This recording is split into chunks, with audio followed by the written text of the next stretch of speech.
Ja, hallo, Michael Adams hier mit dem Stock-Telegraph Live-Talk vom Dienstag, den 20. Juni 2017. Ich habe mal wieder ein bisschen rumgebrasselt, insbesondere an den Lautstärkeneinstellungen. Also wenn das jetzt diesmal, also ich zu laut bin und das Intro zu leise, ja, dann schreiben Sie mir doch bitte kurz ein Feedback in die Kommentare.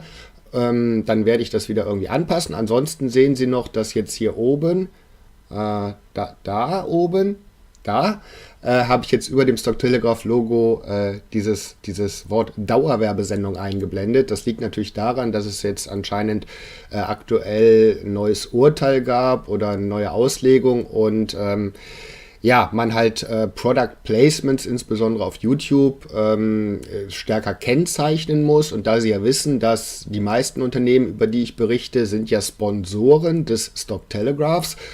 Und ja, deswegen habe ich mich jetzt zu dieser Lösung entschieden. Ich hoffe, das stört nicht allzu sehr. Und auf der anderen Seite genüge ich damit den rechtlichen Anforderungen. So, damit aber genug zum Intro. Es geht, wie der Titel auch sagt, es geht heute darum, dass es gestern am Montag, den 19. Juni, eine News gab von Avrupa Minerals.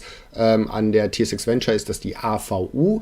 Und ich werde Ihnen die News natürlich wie gewohnt hier um das Video herum oder auch in den Shownotes auf dem Stock-Telegraph Blog oder auf der Webseite werde ich Ihnen das verlinken, ja, sowohl das englische Original, aber sobald ich die deutsche Übersetzung sehe, das auch.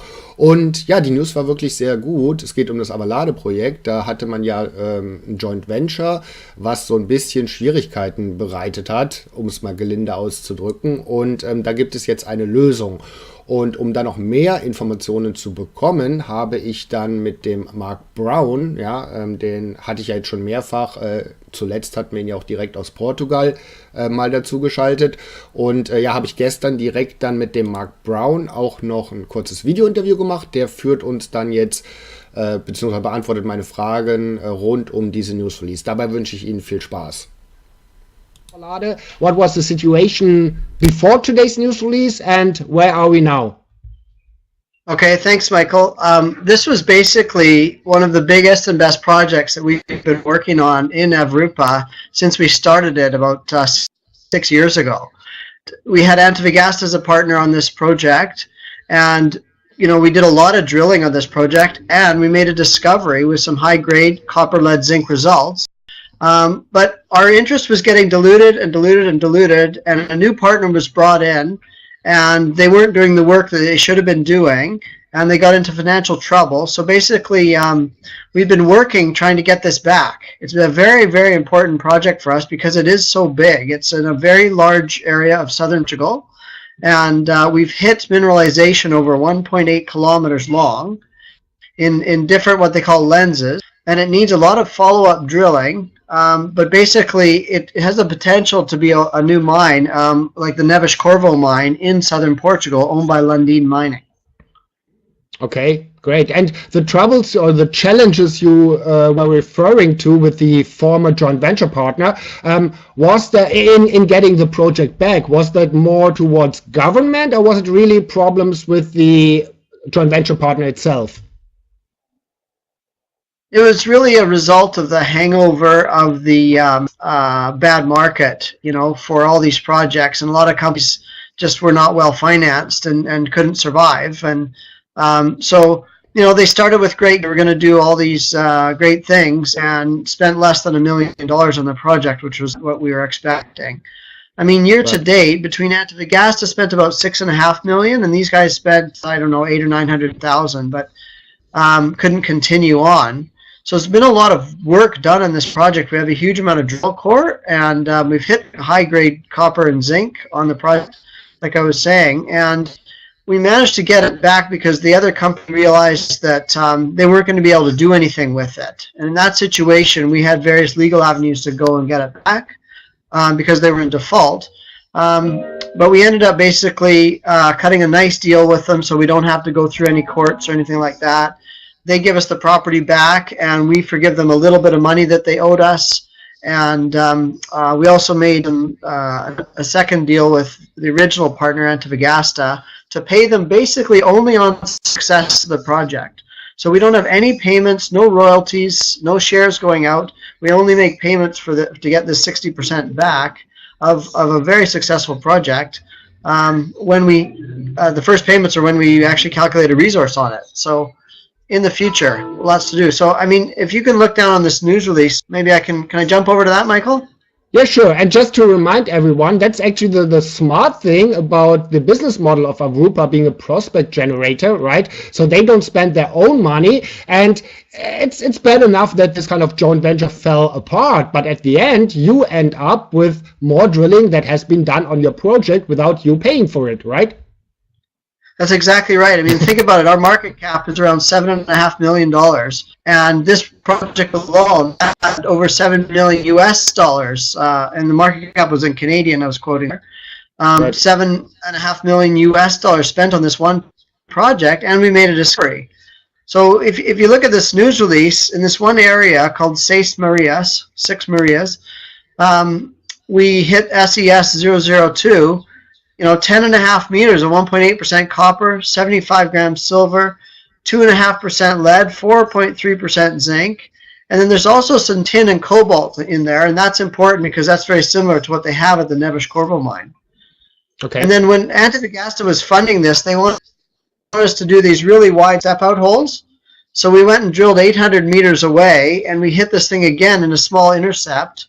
And it's probably a different lens, which is why we need to do a lot of infill drilling in this, but we hit more high-grade copper, lead, zinc. And then even further away, if you go down to hole number 10 here, we hit a big intercept of massive pyrite, over 50 meters, 0.45 gold, 25 grams silver, but also with some good grade copper, 0.32 copper, 0.6 lead, and 1.95% zinc. So, we've got a huge area in between all these holes, and we've got a lot of work that needs to be done. So we need to get you down there to see the project, Michael. Yeah, definitely. And you have been just on the project, right? At least in Portugal. But let's talk about your plans for the Alvalade project. So, because as we said, you're a prospect generator. So are you going to set up drill program yourself? Are you looking for new joint venture partners for the project? So what are the plans for the Alvalade project? So we can do whatever we want with it now. We can drill it ourselves, or we can find a partner for it. There's always been interest in this project. So when we have a project like this that we would operate against, we would take our time and consider what we would do. So on this project, we expect it to need a huge amount of drilling still. So $5 to $10 million to really drill out a significant sized resource, and that's what we'd like to do. Now, whether we fund that ourselves or whether we bring in a partner is still a question. But let's just say we've had quite a bit of interest from other partners, and they've been all holding back because they didn't want to come into a 60-40 deal. But now that we have 100% of it, they're quite interested, and we expect we'll be contacting those people and seeing what they're willing to put on the table. And of course, we've got a little bit of wind at our back now because we've got the copper price and the zinc price a lot better than they have been in the last year. So, and of course, Portugal is a very mining-friendly area. So they want us to move this thing ahead as fast as we can. So a lot of good things going for it. Right. Yeah, and again, sticking to your business model, yeah, I think it would make sense to look for another joint venture partner, especially if there's already interest. But on the other hand, yeah, drilling is also nice, yeah, because I trust that Paul would love to drill the project. But anyway, that's probably a decision for later on. You don't, as you indicated, you don't have to decide right now, but you have all the options available, right? That's exactly right. And if you remember, we've been the operator of this project since we found it and started it from scratch. And right. So we have all the data, we have all the drill core, we have all the information on the project. So it gives us a lot of options and a high degree of control over the project. Okay, now that's cool. So I've just scrolled to the next page of the news release, and we can see a geological map of the project. But maybe if you want to guide us through this, or if you want to go to the next slide, it's up to you. Sure. The one thing I'll point out on this project is that so there's a lot of faults here, and you can see the drill holes. in this area, this is actually from the top of the yellow holes down to the bottom here is about the 1.8 kilometers we're talking about. And there's lots of room in between, and we have a lot of work to do still. But now we're following up on drill holes where we've actually hit mineralization. So there's lots to do, but we can really, these are some more of the drill holes. These are the drill holes we drilled in the last year and a half. Some of the drill holes were about 100 to 150 meters deep, but these ones were a bit deeper. So this one's 260 to 350 meters deep. And again, an intercept of 51 meters, so pretty significant. Right. These kind of mines would be an underground mine. 0.4 copper, 0.75 lead, 2.7% zinc, 0.4 gold, and 17 grams silver. So again, very good grades, and there's some higher grade intercepts within there, of course. And then you can see other holes where we've hit, all the way up here to 0.55% copper, and so all different grades of zinc. Some of this was 5% zinc. So basically, there's just a lot of work to be done, but you're following up on a discovery hole or a bunch of discovery holes, and our goal would be in the next couple of years to put together an initial resource on it, and hopefully it would be very, very large. Right. And with the resource, with the 43-101 resource, this is also what was mentioned in the news release as kind of the steps, right? When Avrupa has to pay, as you mentioned, only if it's all successful. But I think that's on not on the next page, but somewhere I read it. Yeah. So yes, let me just go to the next page. So. Yes. Okay. I think it's further down at the bottom. Okay. Yeah. Let me just go to the. I've printed it out. Oh, here it is. Okay. There we are. So that's it. That's it right there. Yep. So that sounds reasonable to me, yeah, because it's only, as I said, it's only if it's successful, right? So if it's not successful, you don't have to pay at all, right? That's right. And this is a recognition by Antofagasta that, they decided to get out of this project a couple of years ago because they were actually getting out of everything they were doing in Europe, and they were cutting back when prices were lower. And so these payments go to Antofagasta, but they're staged. The first payment is $250,000 based on having a decent 43-101 report. And that's got minimum criteria in there. So it has to be basically an economic size deposit. And then once we get to the feasibility study stage, $1 million cash, that's too onerous.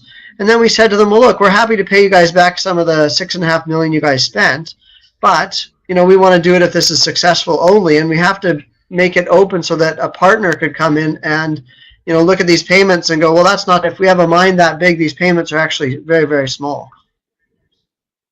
Right.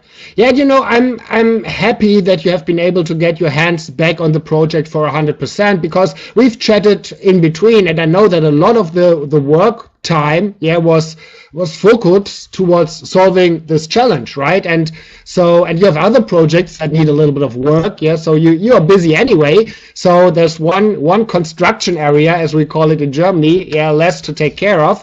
So no, that's all cool. So congratulations, first of all. And is there any other developments on the other projects? And by the way, I'm going to link this news release and also the German translation. I trust there will be a German translation. I will link that somewhere around this video for you to review it. So anything else moving forward since we talked last time, which is only like 10 days ago? Any other developments? Well, I think I told you we're doing the geophysics on the AVU project in southern Portugal. That's now started. And we're also drilling at in Slovovo in Kosovo. Right. So that we'll have some results coming out from that maybe in a month or so. I'm not really sure. So we're busy on that, and there'll be more stuff coming out. And there's other people looking at other projects as well. So we're quite busy in there in Portugal. Okay, so it seems that you won't find time to relax during the summer. So you have to work for your shareholders, which I like. So that's all good. I trust that we will catch up again. With the next significant news out of the Avrupa office. And for now, thank you very much, Mark, for taking the time. Excellent. Thanks very much, Michael.